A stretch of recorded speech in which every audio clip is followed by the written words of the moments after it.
इस वक्त की अफगानिस्तान से जुड़ी बड़ी खबर है। अमेरिका के सदर जो बाइडेन ने एक बयान जारी कर काबुल में दहशतगर्दाना हमले का इम्कान जताया है। जो बाइडेन ने कहा है कि उनके फौज के कमांडर्स ने अगले 24 से 36 घंटे में हमले का इम्कान जताया। साथ ही सदर बाइडेन ने अमेरिकी शहरियों को बचाने के लिए हर मुमकिन कोशिश करने का हुक्म दिया है। बड़ा अपडेट दे रहे हैं आपको अफगानिस्तान के हवाले से। फिर एक बार अफगानिस्तान में दहशतगर्दाना हमले का इम्कान जताया अमेरिकी सदर जो बाइडेन ने। एक बयान जारी करके जो बाइडेन ने बाज़ाब्ता इस बात का ऐलान किया है कि 24 से 36 घंटे के अंदर फिर एक बार काबुल में दहशतगर्दाना हमला हो सकता है। उन्होंने कहा कि उनके फौज के कमांडर्स ने उन्हें इस बात का इंतबाह दिया है। साथ ही अमेरिकी सदर ने यह भी कहा कि अमेरिकी शहरियों को बचाने के लिए हर मुमकिन कोशिश करने का हुक्म दिया गया है।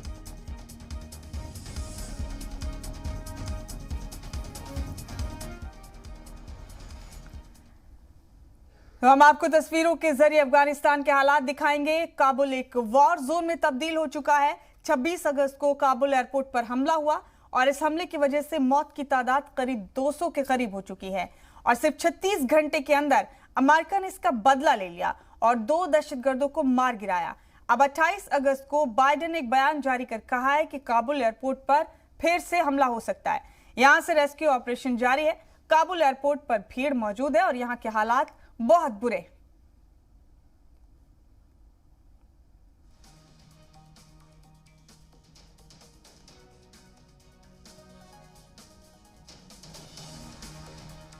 और हमारे साथ हमारी इस खास पेशकश में retired major general SP Sinha साहब बने हुए हैं तफसीली गुफ्तगू के लिए।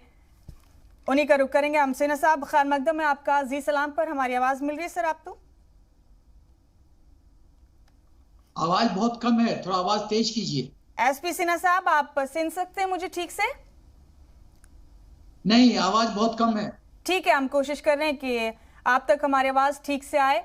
Retired major general SP Sinha साहब तफसीली गुफ्तगू के लिए हमारे साथ हमारी इस खास पेशकश में। खैर मकदम करते हैं आपका सिन्हा साहब। हम थैंक यू।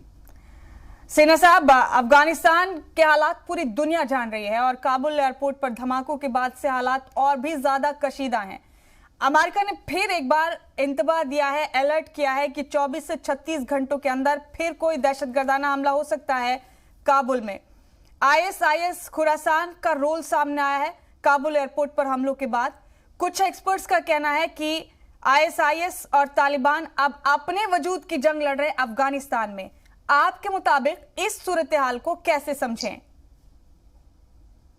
देखिए, सबसे पहली बात तो है कि जिस तरह से मिस्टर बिडेन ने ये अफगानिस्तान इशू को टैकल किया है वो बहुत ही बुरे तरह से टैकल किया है।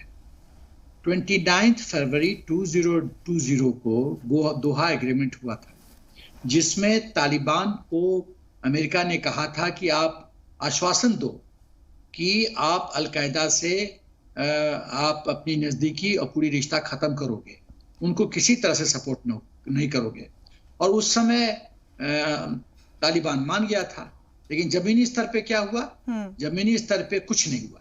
अलकायदा ने अपने दिए हुए गारंटी का खैर मकदम नहीं किया, उसको जमीनी स्तर पे कार्यान्वित नहीं किया। पहली बात तो जब 29 फरवरी 2020 से लेके अगस्त 2021 तक आप जानते हैं कि तालिबान ने अपना कमिटमेंट पूरा नहीं किया, तो आप विड्रॉ कैसे कर गए? दूसरी बात, अचानक रातों रात आप भाग जाते हैं।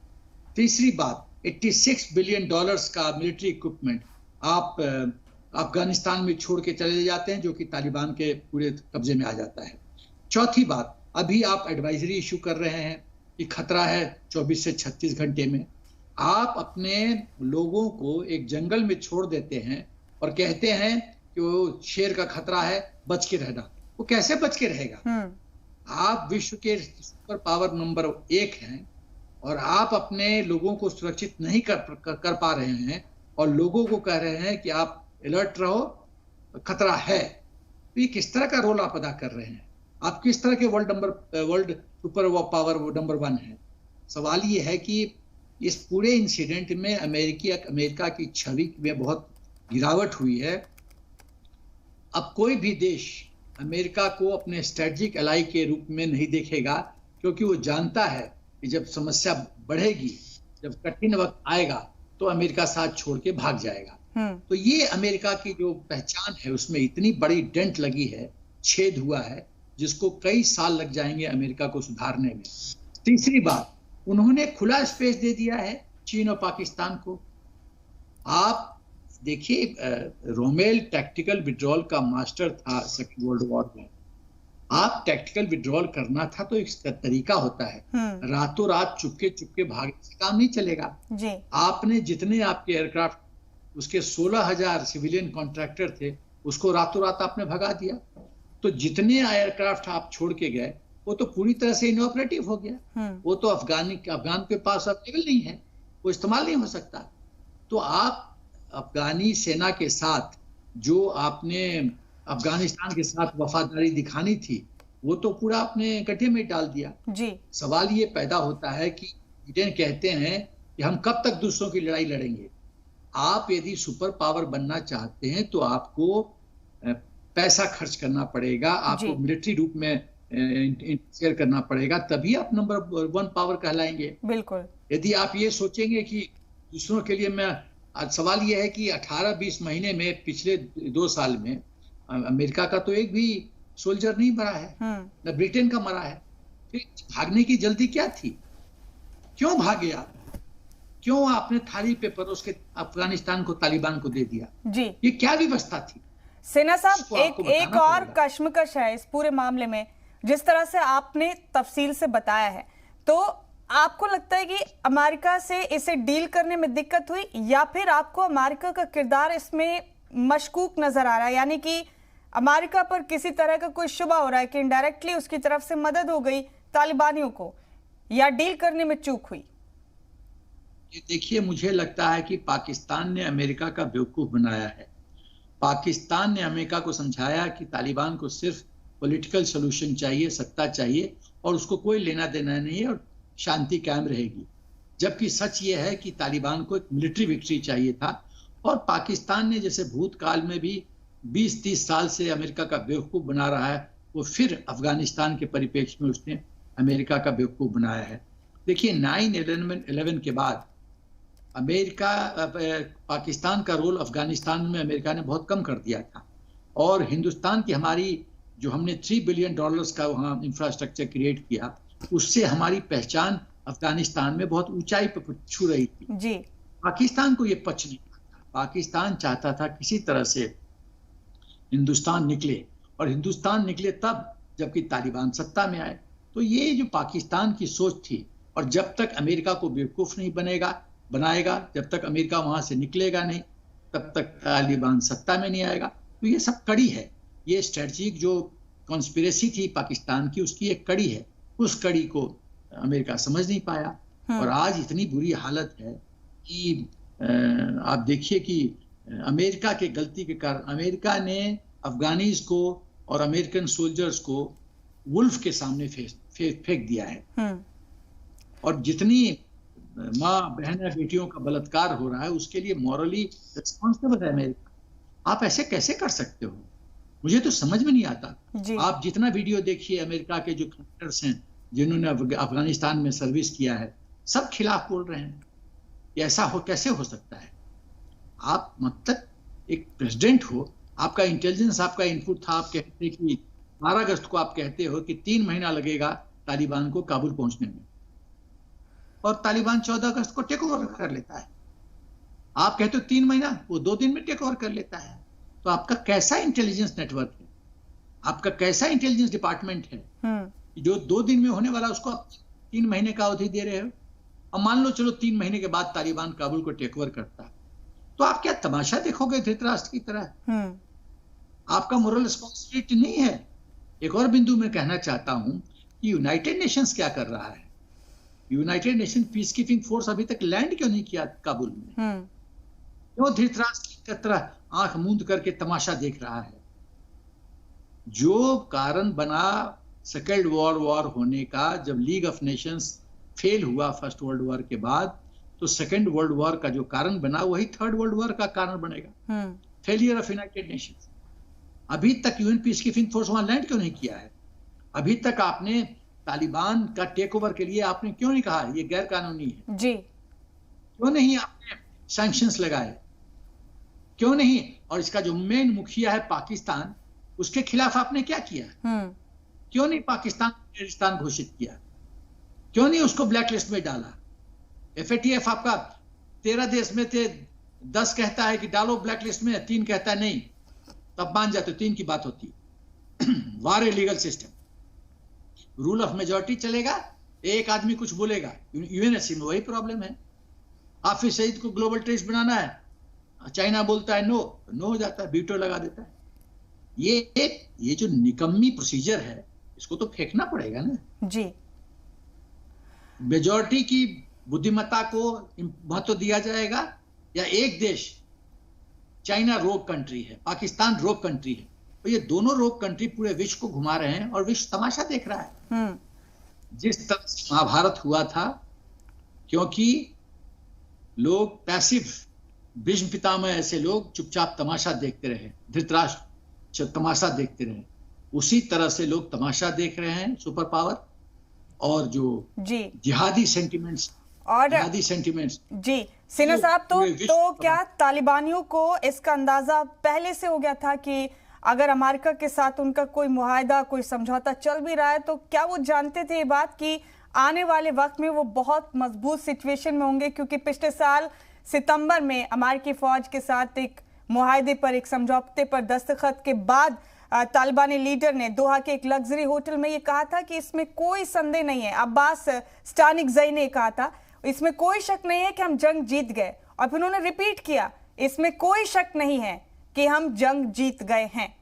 तो क्या इसको लॉन्ग टर्म इफेक्ट की तरह समझा जाए कि ये पहले से मालूम था तालिबानियों को आने वाला वक्त कैसा है, क्योंकि उनके लिए उस तरह की जमीन तैयार हो गई थी? एकदम। ये जमीन तैयार किया था पाकिस्तान आर्मियों ने, ISI ने।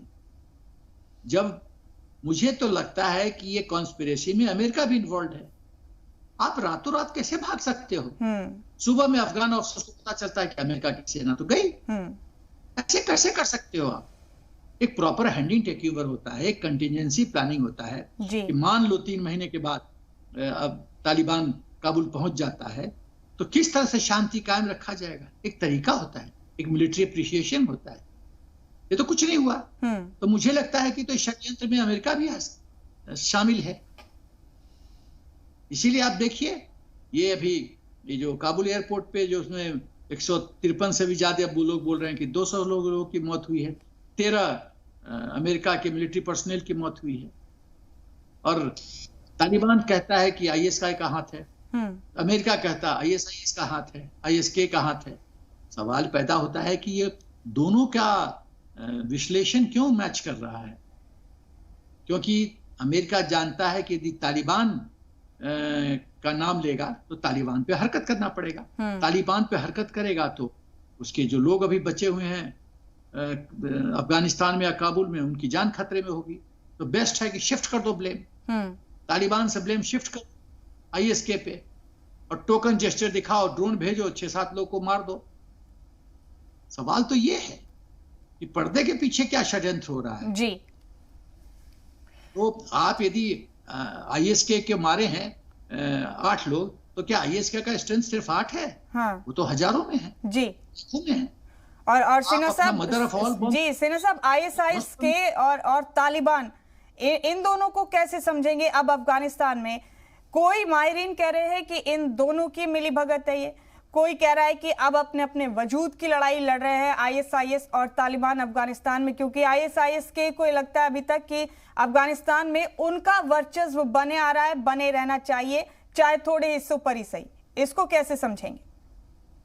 देखिए, अभी पहला मकसद था तालिबान को कि किसी भी हालत में सत्ता में आओ, तो वो तो आ गया।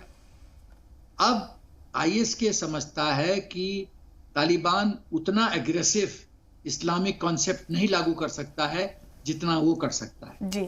तो यहाँ क्लैश ऑफ फिलॉसफी होगी, क्लैश ऑफ अप्रोच होगा। जब क्लैश होगा तो इन दोनों बीच में लड़ाई होगी। फिर वो ISK किसके साथ जुड़ता है, पाकिस्तान आर्मी और ISI कितना इन दोनों आतंकवादी संगठनों को नचा सकता है, इन्फ्लुएंस कर सकता है, प्रभाव डाल सकता है, ये महत्वपूर्ण कोई सवाल पैदा होता है। तो ये तो वक्त बताएगा। ये अभी ये कह देना कि किसका पलड़ा भारी पड़ेगा। अच्छा, तालिबान का चक्कर ये है कि अभी पंशीर में नॉर्दर्न अलायंस बहुत ब्रेव फाइट दे रहा है, क्योंकि भौगोलिक और प्राकृतिक दृष्टिकोण से वो एक सुरक्षा कवच है। उसमें एक ही अप्रोच है, पंशीर वैली के जो नदी है उसके माध्यम से एक नैरो पैसेज है जी। तो उसमें तो कोई भी जो अंदर आएगा अटैकर उसको ठोका जा सकता है। वही कर रहा है पंशीर, वही मिस्टर साले कर रहे हैं। तो सवाल ये पैदा होता है कि यदि पंशीर तालिबान नहीं जीतता है तो तालिबान ये कह नहीं सकता ये पूरे अफगानिस्तान का मालिक है। तो रिकॉग्निशन प्रॉब्लम होगा, एक्सेप्टेंस प्रॉब्लम होगा, और ये कितना दिन लड़ाई चलेगा पंशीर में ये कहना मुश्किल है। 3000 को तो लोग कह रहे हैं 3000 तालिबानियों को ठोक दिया है पंशीर में। ज्यादा ये दिन चलेगा तो तालिबान को तो कष्ट है, और इकोनॉमिक सैंक्शंस लगाया है अमेरिका ने, उनके बैंक अकाउंट्स फ्रीज कर दिए हैं। तो पैसा कहां से आएगा? पैसा चीन से भीख मांग सकता है तालिबान जी। चीन फिर अपना पाउंड ऑफ फ्लेश एक्सट्रैक्ट करेगा, क्योंकि ट्रिलियन लोग वर्थ मिनरल्स वहां पे हैं अफगानिस्तान में, उसको चीन अपना कैप्चर करेगा। तो ये बड़ा षड्यंत्र है, सब अपनी अपनी रोटी सेकने में लगे हैं। लेकिन दुख की बात है कि अमेरिका सुपर पावर का जो रोल अदा करना चाहिए था उस पर पूरी तरह से फेल किया है, और उसके अपने मिलिट्री कमांडर्स इस बात को बोल रहे हैं। तो बहुत दुख की बात है कि इस तरह से आप पाकिस्तान को, चीन को स्पेस दे रहे हो। जब वाजपेयी जी ने, मेन मुखिया है, मैं बता रहा हूँ पाकिस्तान है, जब वाजपेयी जी ने CCIT की कल्पना की थी 1996 में यूनाइटेड नेशंस में, आज कितने साल हो गए? 24 साल। 24 साल में क्या किया यूनाइटेड नेशंस ने? आपने तो पाकिस्तान को ब्लैकलिस्ट में भी नहीं डाला, ग्रे लिस्ट में है। एक रोग स्टेट जिसकी हरकत हम जानते हैं जी। हाफिज सईद कौन है? क्या वो पुजारी है? उसको क्यों नहीं क्यों चाइना ब्लॉक कर दिया, वीटो पावर लगा दिया? और बहुत मुश्किल से ग्लोबल आतंकी घोषित हुआ। हाफिज सईद तो खुलेआम पाकिस्तान में घूमता है। क्या FATF को ये बात दिखाई नहीं देती कि खुलेआम घूम रहा है जी? Without state protection. सेना साहब, आप बने रहे हमारे साथ, हमारी खास गुफ्तगू जारी रहेगी आपसे। लेकिन मनीष शुक्ला हमारे नुमाइंदे भी हमारे साथ जुड़ गए हैं, हम मनीष का भी रुख करेंगे यहाँ पर इस अहम खबर पर, इस अहम मौजू पर। मनीष, अब अमेरिकी सदर बाइडेन ने फिर कहा है कि 24 से 36 घंटे के अंदर फिर कोई दहशतगर्दाना हमला हो सकता है। SP सिन्हा साहब डिफेंस एक्सपर्ट हमारे साथ बने हुए हमारी इस खास पेशकश में। मनीष, लेकिन उन्होंने एक पॉइंट वाजे किया कि अगर अमेरिका को इतनी फिक्र है तमाम चीजों की, और अमेरिका खुद को दुनिया की सुपर पावर कहता है, तो फिर क्या जरूरत थी $1000 मिलियन के हथियारों को छोड़कर वहां से भागने की? जिस तरह से अमेरिका ने मैदान छोड़ा है काबुल से, अफगानिस्तान से, अमेरिका की नीयत पर उंगली उठ रही है। जी हाँ, बिल्कुल। देखिए, पहली बात तो यह है कि तालिबान के जरिए उनको इंफॉर्मेशन मिली है कि अमेरिका के ऊपर या वेस्टर्न फोर्सेस के ऊपर अटैक हो सकती है, तो यानी अभी भी वो अब तालिबान पर भरोसा करने लगे हैं। दूसरी बड़ी बात, अगर आप US का पर्सपेक्टिव देखें यहाँ पे, तो US का कहना है कि हमने तो 3 लाख अफगानी फोर्सेस को तैयार किया, तालिबानी कितने थे? सिर्फ 75,000, और उनको काफी मॉडर्न वेपन्स दिए गए। तो वो ये नहीं सोच पाए, अभी भी वो उनको समझ नहीं आ रहा कि 11 दिनों के अंदर किस तरीके से अफगानी फोर्सेस हार गई। वो शॉक के पोजीशन में है, वो यकीन करने तैयार नहीं है कि आखिर कैसा हो गया। पूरी दुनिया इस बात को लेकर के हैरान है, और शायद ये भी एक वजह है कि अमेरिकन को नहीं लगा होगा कि इतनी जल्दी तालिबान कब्जा कर लेगा अफगानिस्तान के अंदर। दूसरी बड़ी बात कि वो जब उन्होंने ओसामा बिन लादेन को मारा था, उसके बाद उन्होंने ये कोशिश की थी, उनका कभी इंटेंशन नहीं था कि वो अफगानिस्तान में कब्जा करेंगे। अमेरिकन और दुनिया जिसमें भारत भी थी, सबको ये बोला गया था कि अफगानिस्तान की हेल्प किया जाए, लोगों की हेल्प किया जाए, उनकी सेना को मजबूत किया जाए, जिससे वो तालिबान के खिलाफ या जिहादियों के खिलाफ वो मुकाबला कर सके। लेकिन अमेरिका को लगा कि फंसते जा रहे हैं, फिर उन्होंने गुड तालिबान और बैड तालिबान का कॉन्सेप्ट लाया। फिर उन्होंने कहा कि गुड तालिबान से बात करना चाहिए। अब वो सरकार में आ गए हैं जाहिर तौर पर तालिबान, और आपकी तो कल डिप्लोमेटिक रिलेशन भी बनेगा। लेकिन अभी हमारे लिए और इंडिया के लिए, बाकी जो देश हैं उनके लिए सबसे बड़ी दिक्कत ये जो जिहाद का जो अड्डा बनेगा अफगानिस्तान, वो हमारी सिक्योरिटी। बिल्कुल आपने सही कहा, तशवीश सारे ममालिक की बढ़ा दी है इस नई सूरत हाल ने। बहुत शुक्रिया मनीष आपका, आप जुड़े हमारे साथ इस अहम मौजू पर। SP सिन्हा साहब, आपका भी बहुत बहुत शुक्रिया इस तफसीली गुफ्तगू के लिए।